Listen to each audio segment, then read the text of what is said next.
debut. Or 3 just happening that way. Let's see it. See, you guys even have bigger beds in this one. Ours was like a full for 2 people. Man, I should have had the wide lens for this. See, this is even bigger than ours, but you feel that heat? Yeah. That was in ours the whole time, even with the AC going. No way. Yeah, see, so yeah. Yeah, keep that on the whole time while we're gone. What do you think about it, Frank? Hot. Does it feel like we're in the 21st century? No, No. this is like the 20s, man. No accommodations. So, cool, guys. We're out of here. We gave you the Alien Inn experience. This is the deluxe. the kind. These are the suites right here that you got to see. We're here about like 15 miles west of the Alien Inn, maybe southwest. We're standing in front of an entrance to Area 51 itself, the notorious Air Force site that, you know, where people come to look for, I guess you could say, alien sightings, or at least unknown spacecrafts. Anyways, this is a gate. You can't go farther, and definitely don't want any trouble. So you guys can get a little glimpse. We are right now about 20 miles north of the Little Alien restaurant, 20 miles north. Because 20 miles south of Little Alien is the famous white mailbox. And that's where all the action used to be many years ago. They used to have bus tours to the little mailbox, to the white mailbox, because that's where all the UFO activity was going on back in the early 90s. But it got to be too busy, too many people coming here from all over the world going out by the mailbox, and so the military got a little upset about that, so they decided to put an end to this circus that they called it. And so they decided to shut everything down. And so they put out the story, the military put out the story that Area 51, whatever was going on, it's all over now. It's all been shut down and moved back east somewhere. And so nothing to see anymore. Well, I talked to the guys who actually work in the base. And everybody here knows that that's just a story for the public. But in fact, what happened is that the powers that be moved all the UFO activity north 20 miles to the Tonopah, which is about 100 miles from here, but that's another part of Nellis Air Force Base range. And so this whole area over here is where the real action is happening now. So if you really want to see UFO activity, here, 20 miles north of Alien, is where it's all happening, behind those mountains. So I asked Pat, I said, well, where do we go to see the UFO stuff? This is our first time here. And Pat, Joe said, just go out and park. If they want you to see them, they'll show up. They'll show up. You don't have to go looking for them. And Pat said, well, if you want to go where everybody goes, where the tourists go back 20 miles south toward Vegas, and you'll see a big mailbox.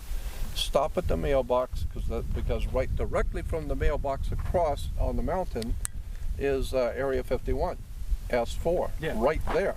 So anything coming in or out of that base, you're going to see coming over your head, going in or out. We stopped, and where we stopped happened to be on the highway right here on this road is where we stopped, just by chance in the middle of maybe 12 midnight.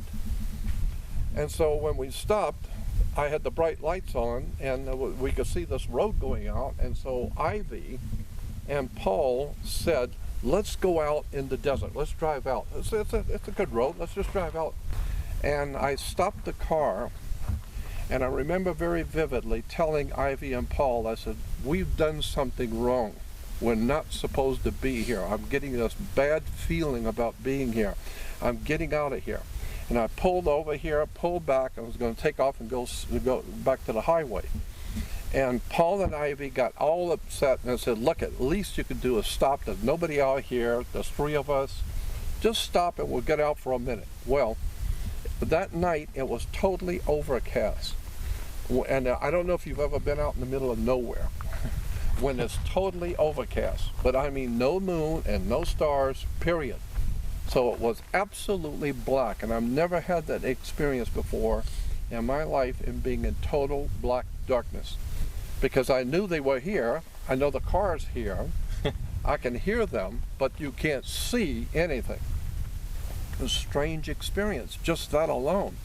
And so as we were standing here, I said to Ivy, I said, Ivy, what are you going to see? This overcast, I can't even see you, much less see anything else.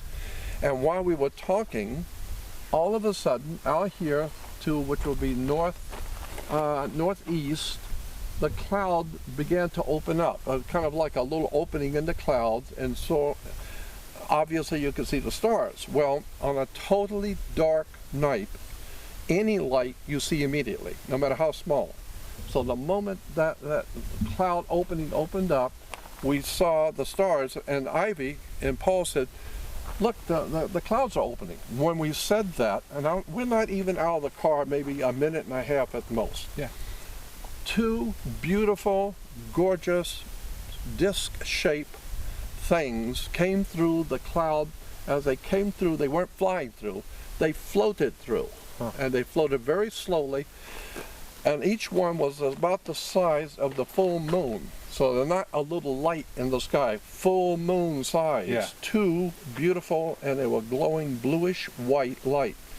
And the cloud layer was so heavy, so when they came in, you could see the blue light reflecting off the clouds above. And as they came in, they were absolutely gorgeous, making no sound whatsoever. And they were absolutely a mental trip. Just seeing gorgeous blue disc-shaped things making no sound, coming quietly overhead. And as we watched them come overhead, 5 more came in behind them. Wow. Now there's 7 right by, and 5 more coming in behind the 2, and then they stopped right over the top of us. They stopped. And I thought, I told you we shouldn't be here. I knew there was something going on because I got the feeling. Yeah. And I said, I'm getting out of here. And I ran over to the car, and Ivy and Paul, they thought it was wonderful. They were like seeing Santa Claus for the first time. They just loved it. Aren't they beautiful? They're making no noise. They're gorgeous. They're glowing bluish white. And yes, I'm telling you, they were absolutely gorgeous. But it's very difficult for me to explain in English how frightening it was. If you've never seen something like that and you're out in the desert, 7 disc-shaped things, obviously intelligently designed, the size of the full moon, each one, and they parked right over the top of us, stopped, all 7. And we're standing there looking at them, and all of a sudden they moved instantly. They just moved quickly and locked into place again. Wow. Showing us a technology I don't think we have. Yeah. And we stopped on the highway. We looked back, and these things had gone back out into the desert.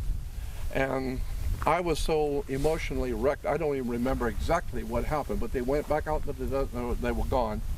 And the 3 of us stood out there on the highway trying to figure out what did we just experience. And the question was, and still is, was this human technology that we just saw, or was this extraterrestrial? Yeah. There's no doubt in my mind it was extraterrestrial. Well, None. Of course, yeah. Because I don't think we humans have that kind of technology of what we actually, the 3 of us, witnessed. 7 bluish white discs making no sound whatsoever and doing things that is just unbelievable in technology.